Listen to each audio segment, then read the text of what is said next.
बांधायचे आहेत ते आमचे नितीन गडकरी, ट्रान्सपोर्ट मिनिस्टर. म्हणजे पेट्रोलमध्ये इथेनॉल घातलं पाहिजे आणि मग ती गाडी कशी चालेल. आणि अरे पेट्रोलियम मंत्री बोलेल ना त्याच्यावरती.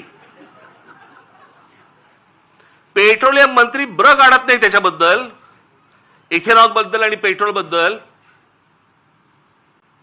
ट्रान्सपोर्ट मिनिस्टर ते ह्याच्यावरती प्रवचन देत आहेत. काय बोलायचं मग, कोणाचं काम कोण करतंय, काय चाललंय देशामध्ये, काही थांगपत्ताच नाही. आणि सगळे निगरगट्ट झालेले आहेत.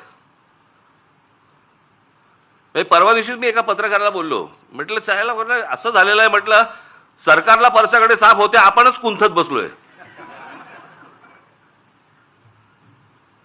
आपल्यालाच त्या सगळ्या गोष्टींचं वाईट वाटतं.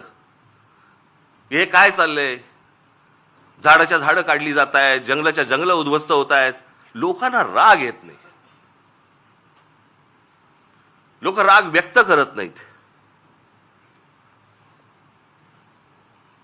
व्यक्त करायचं साधन मिळालंय मोबाईल फोन, त्याच्यावरती काहीतरी टाकलं, माझा राग व्यक्त झाला. तो राग मतदानामध्ये पण दिसत नाही. नेमकं हवंय काय आपल्याला, आपण नेमकं पुढच्या पिढ्यांसाठी आपण काय घडवून ठेवणार आहोत, काय करून ठेवणार आहोत. मला कोणाची सत्ता आहे कोणाची सत्ता नाही, मला ह्याच्याशी कर्तव्य नाहीये. आज भारतीय जनता पक्षाचे सरकार आहे, चांगलं काम करावं. वाईट केलं बोलणार आम्ही, परंतु सगळेजण मस्तीत आहेत. त्यांच्या देशीचा एक आमदार, त्याला विचारलं काय चाललंय, म्हणे काल म्हणे झाड पडलं ना ते, त्याच्यात एक माणूस गेला, ते त्याच्यावरती चर्चा झाली. आज तो ते गटारातला तो मुलगा पडला, त्याच्यावरती चर्चा झाली. आणि हसतायत.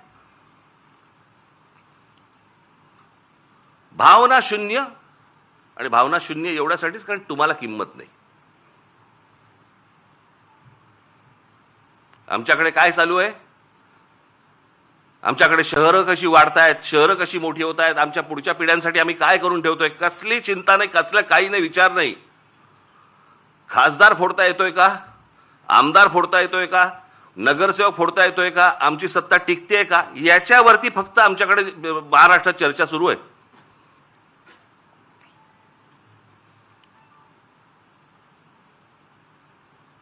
आता काय 3 वर्ष निवडणुका नाहीत, लोक म्हणणार मग आता काय आम्ही चिडून तरी काय, मतदान कुठे. अरे मतदानाची ज्याला वेळ येते ना, त्याला अगोदरच साचलेल्या गोष्टींचा विचार करायचा असतो. चांगलं काय आणि वाईट काय या गोष्टींवरती तुमचं मतदान झालं पाहिजे.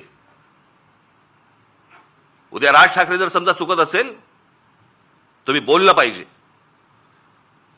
इतर पक्ष जर चुकत असतील, बोललं पाहिजे. लोकशाही कशाला म्हणतात ना, ती लोकशाही जर जिवंत ठेवायची असेल ना, मी मागे पण एकदा उदाहरण दिलं होतं, आज मुद्दामून परत देतो उदाहरण तुम्हाला. ज्यावेळेला दुसरं महायुद्ध ज्यावेळेला संपलं ना, ते संपल्यानंतर सगळी वाहवा झाली. इंग्लंडची वाहवा झाली, विन्स्टन चर्चिलची वाहवा झाली. Winston Churchill